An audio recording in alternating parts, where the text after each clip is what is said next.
Je me souviens, avant de démarrer mes études en psychologie, je me posais une blinde de questions. Vais-je trouver du travail? Est-ce que je vais être bien payé? Est-ce que la licence va me plaire? Est-ce que c'est fait pour moi? Aujourd'hui, je suis en master et j'ai la réponse à toutes ces questions. Si tu veux éviter de t'engager pendant 5 ans dans des études qui ne te plaisent pas, cette vidéo est faite pour toi. Dans cette vidéo, on verra qu'est-ce qu'on fait concrètement en licence, ce que j'ai appris, mon expérience perso, quel est le rythme de travail, les qualités et les défauts de cette formation parce qu'il y en a. Et pour finir, je vais vous parler d'un vrai test de personnalité gratuit qui vous aidera à savoir si la psychologie est faite pour vous ou bien si une autre carrière vous correspond. Et c'est parti les gars.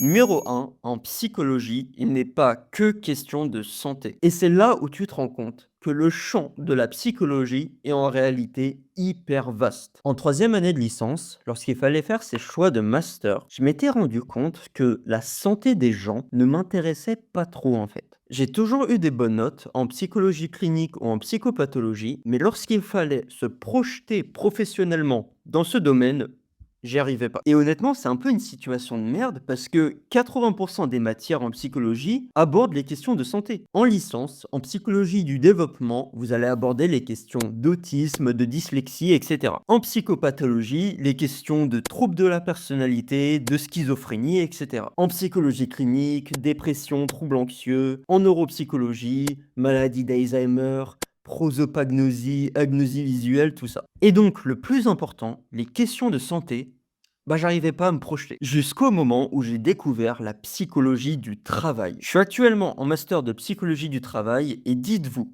qu'en tant que débouché professionnel, on peut travailler dans les ressources humaines, dans le recrutement, en tant que consultant, dans l'assessment, en tant que conseiller d'orientation, sur les questions de qualité et conditions de vie au travail et de la prévention des risques psychosociaux. On peut faire des bilans de compétences, travailler dans la gestion de carrière, on peut travailler en libéral pour faire passer des tests de QI, pour aborder les questions de harcèlement au travail, de burn-out et autres. Et pour finir, tu peux être chercheur, enseignant, faire une thèse, des études scientifiques, etc. Et donc vous voyez que dans tout ça, il y a des questions de recrutement, de consulting, d'assessment. On est très loin des questions de santé. Je sais pas si pour les autres masters, il y a une telle diversité de débouchés, mais vous voyez qu'on est loin du cliché que l'on peut avoir, du psychologue clinicien qui écoute un patient en one-to-one en libéral. Pour ceux que ça intéresse, je vais bientôt sortir une vidéo sur le master de psychologie du travail, qui est en toute objectivité la meilleure spécialisation que vous pouvez faire, où vous êtes les mieux payés, où on va aborder les questions de salaire et tout, donc abonnez-vous. Et donc pour la question des débouchés, ça varie grandement en fonction de la spécialisation que vous allez prendre en master. Avec une licence de psychologie, il n'y a presque aucun débouché. Un peu plus tard, on va parler des 2-3 trucs qu'il y a, mais le titre de psychologue, vous l'avez forcément en faisant licence plus master. 5 ans d'études. Ce que je peux vous conseiller, et c'est game changer, c'est de vous faire un compte sur LinkedIn. Vous faites un compte sur LinkedIn et dans la barre de recherche, vous tapez le truc qui vous intéresse. Psychologue clinicien ou psychologue tout court. Là, vous aurez des centaines de profils de psychologues qui vont pop et vous regardez. Vous regardez ce qu'ils font, ce qu'ils ont fait, ce qu'ils proposent, dans quelles entreprises ils sont, s'ils sont en libéral, etc. Vous allez voir que, oh, on peut travailler en tant que psychologue dans ça. Si ça vous intéresse, vous pouvez envoyer un message aux gens. Pareil, j'ai fait ça pour mon master et t'as tout le monde qui répond.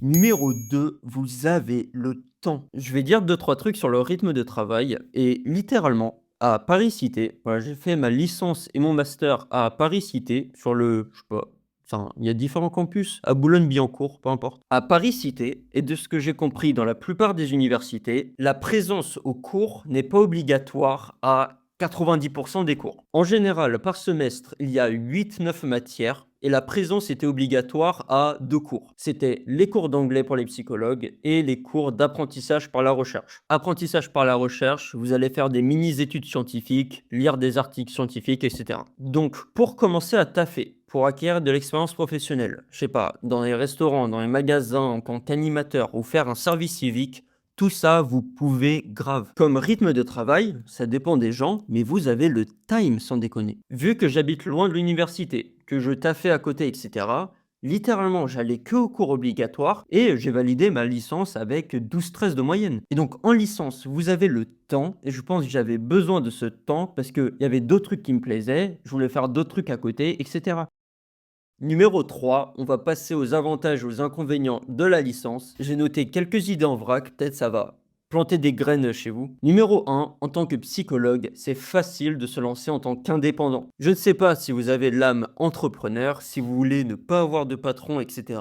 Mais psychologue, c'est fait pour ça. Littéralement, vous voulez vous lancer en tant qu'indépendant, vous avez besoin juste de vous et de vous-même, en fait. Si tu as envie d'être un dentiste en tant qu'indépendant, tu as besoin de gigamachines, de scanners, de trucs. Psychologue, du papier, du crayon, quelques tests psychométriques, et c'est bon. Numéro 2, on n'en parle pas souvent puisque c'est une minorité, mais il y a des licences pro en psychologie. En gros, tu te spécialises dans ta L3 pour commencer la vie professionnelle dès la fin de ta licence. Dans mon université, il y avait une spécialisation sur l'accompagnement des personnes autistes, mais j'ai vu que dans d'autres universités, il y a les questions d'intervention sociale, de médiation en entreprise, de santé et de prévention et qualité de vie au travail à Grenoble. De ce que j'ai compris, c'est une spé RH, mais il y a moyen, je sais pas, hein, mais il y a moyen de se faufiler. Et si jamais, moi j'aurais adoré savoir ça quand j'étais en licence, mais il y a des licences en psychologie 100% à distance, comme à Paris 8. Maintenant, les défauts, les gars. C'est le moment de dire les termes. Psychologue, c'est 5 ans, vous faites rien avec une licence seule. Deuxièmement, l'alternance en psychologie, ça n'existe pas. Donc vous allez vous manger un bon 3 ans de cours purement théoriques. En troisième année de licence, chez nous, on pouvait faire un stage, mais c'est pas un stage obligatoire. Et on n'a pas un temps dédié pour faire un stage de 3 mois, de 6 mois. Généralement, ce sont des petits stages et des stages pas payés, quoi. Donc vous allez vous bouffer des cours théoriques, mais c'est pire que ça. C'est que moi, en L3, je savais déjà que je voulais faire de la psychologie du travail. Et donc, par défaut, tout ce qui ne concernait pas la psychologie du travail, ça ne m'intéressait pas. Mais quand même, je devais réviser, et bien réviser, sinon tu valides pas ton année, des matières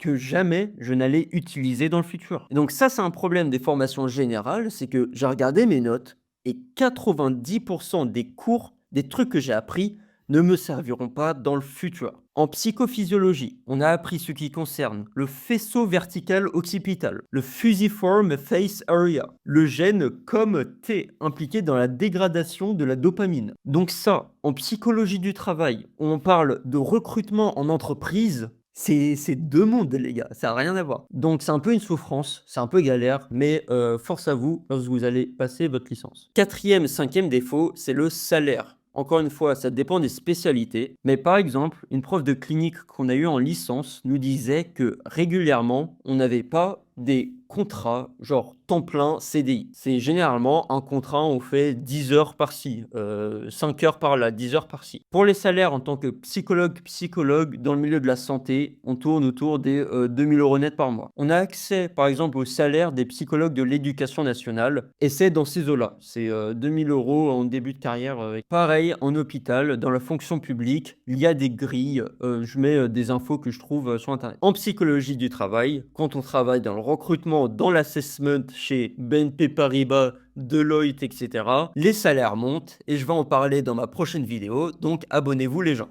Dernier truc dont j'ai envie de parler, un test de personnalité qui vous aidera à savoir si la psychologie est faite pour vous. Ce test, il est gratuit, donc si vous êtes étudiant et fauché, c'est très bien. Et je parle du test de personnalité d'Assess First. Ce test se fait 100% en ligne et vous donnera des informations sur votre personnalité, vos capacités cognitives et votre motivation au travail. Littéralement, ce test, il est baqué sur des concepts que vous allez voir en cours, en fait. Le modèle de personnalité le plus utilisé en recherche, c'est celui du Big Five, et ce test s'adosse sur le Big Five. Et donc, vous trouverez des informations fiables sur vous, quelles sont vos qualités, vos forces, vos faiblesses, ce qui vous distingue des autres en termes de personnalité, etc. Et en fonction des résultats, il vous donne un score de compatibilité entre ce que vous êtes et certains postes. Donc ça, c'est mon profil avec ma gueule et tout.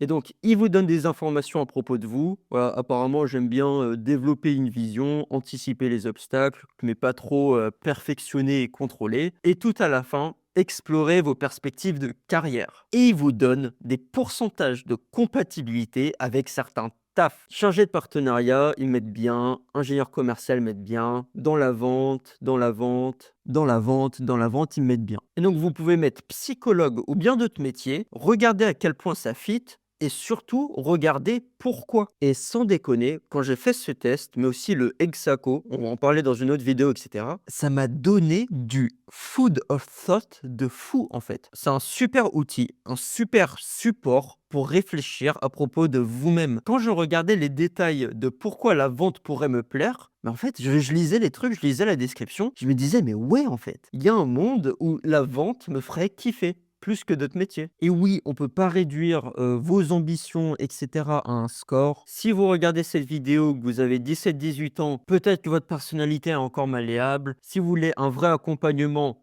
allez voir des conseillers d'orientation, etc. Mais je connais pas de meilleur outil gratuit, disponible facilement, qui vous donne des informations de ce genre. Donc je vous mets le lien en description. La vidéo a été longue, j'espère que ça vous a plu. Pour plus de contenu sur la psychologie du travail et notamment cette vidéo à propos du master, abonnez-vous et on se voit bientôt. Et à plus dans le bus les gars.